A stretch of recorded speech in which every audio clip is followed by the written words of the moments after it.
사사기 1장. 사사기는 가나안 정복 후 이스라엘을 다스린 지도자들을 다루고 있습니다. 요수아는 죽었습니다. 이제 가나안의 정복을 위해 누가 싸울 것인가의 질문을 던지면서 사사기는 시작됩니다. 하나님은 유다 지파에게 계속해서 정복할 것을 명령합니다. 유다 지파는 다른 지파보다 사람들이 많았고 또한 야곱의 예언에 따라 강력한 힘을 가진 지파입니다. 유다 지파에서 다윗 왕이 나왔습니다.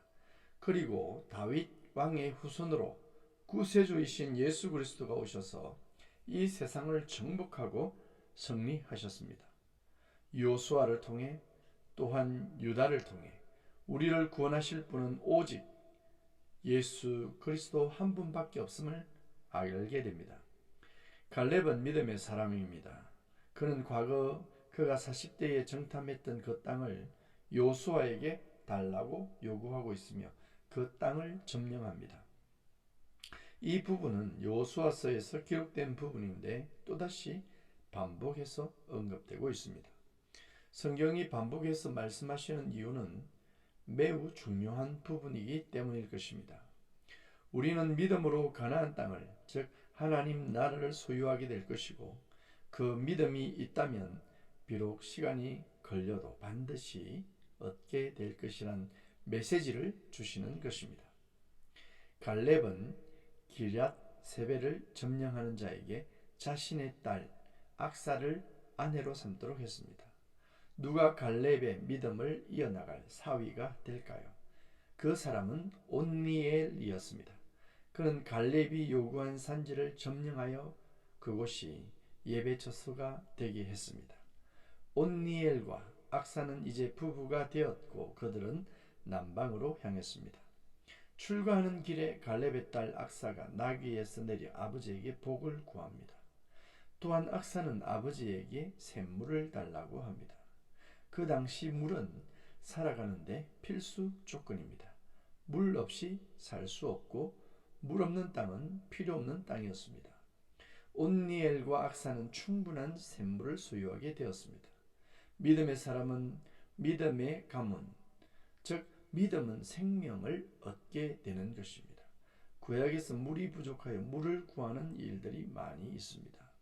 사막에서 바위에서 물이 터져 솟아나는 기적을 보여주십니다. 즉 이 광야와 같은 세상에서 우리를 살게 하는 것은 오직 영원히 목마르지 않는 영생하도록 솟아나는 샘물이신 예수 그리스도를 소망하도록 하는 것입니다. 예수 그리스도를 모신 분은 복이 있는 자들입니다. 예수님은 사마리아 여인에게 물을 구했습니다. 그러나 사마리아 여인은 예수님에게 영생하는 물을 받았습니다. 우리는 사마리아 여인입니다.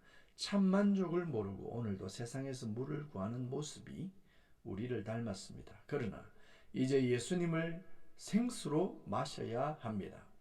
그래야 우리는 목마르지 않을 것입니다. 이스라엘은 결국 오실 그리스도를 갈망해야 했습니다. 그 메시아 예수 그리스도께서 이스라엘의 진정한 정복자이심을 드러내는 것입니다. 사사기 1장 마지막 부분에서 반복적으로 사용되는 문장이 있습니다. 그것은 가나안의 주민을 쫓아내지 못했다라는 것입니다. 하나님은 가나안 땅의 원주민을 몰아내라고 하셨지만 이스라엘 백성들은 순종하지 않았습니다. 불순종의 이유는 다양하겠지만 아까워서 그렇습니다. 만약 누군가 자신의 몸에서 암세포를 제거하는 수술을 한다고 생각해 봅시다. 그것도 자신의 몸이라 아까워서 암세포의 일부만 제거해 달라고 요구한다면 참으로 답답하고 기가 막히는 일입니다. 정상적인 사고를 한다면 그렇게 요구할 사람이 없을 것입니다. 그런데 가나안 땅에 사는 원주민은 이스라엘을 타락하게 만들 존재임에도 불구하고 그들의 문화와 인력이 아까워서 함께 살게 된 것입니다. 사사기는 단 한 장도 못 버티고 이스라엘의 우상숭배를 다루고 있습니다. 하나님이 원주민을 제거하라는 요구에는 중요한 이유가 있습니다. 선악을 알게 하는 나무를 동산 중앙에 두고 먹지 말라고 요구했고 가나안을 주시면서 원주민을 몰아내라고 명령했으나 하나님의 사람들은 항상 불순종으로 막을 내립니다. 여러분은 어떻습니까? 여러분들은 하나님의 말씀에 순종하고 살고 있습니까? 아마 여러분도 여러분의 삶에서 제거해야 할 요소들을 그대로 데리고 함께 살고 있을 수 있습니다. 물론 많이 쫓아냈지만 여전히 놓지 못한 것들이 있을 수 있습니다.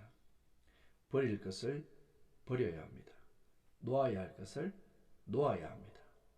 쫓아내야 할 요소를 빨리 쫓아내야 합니다. 우리는 이 땅에서 죽는 그날까지 이 작업을 반복해야 할 것입니다.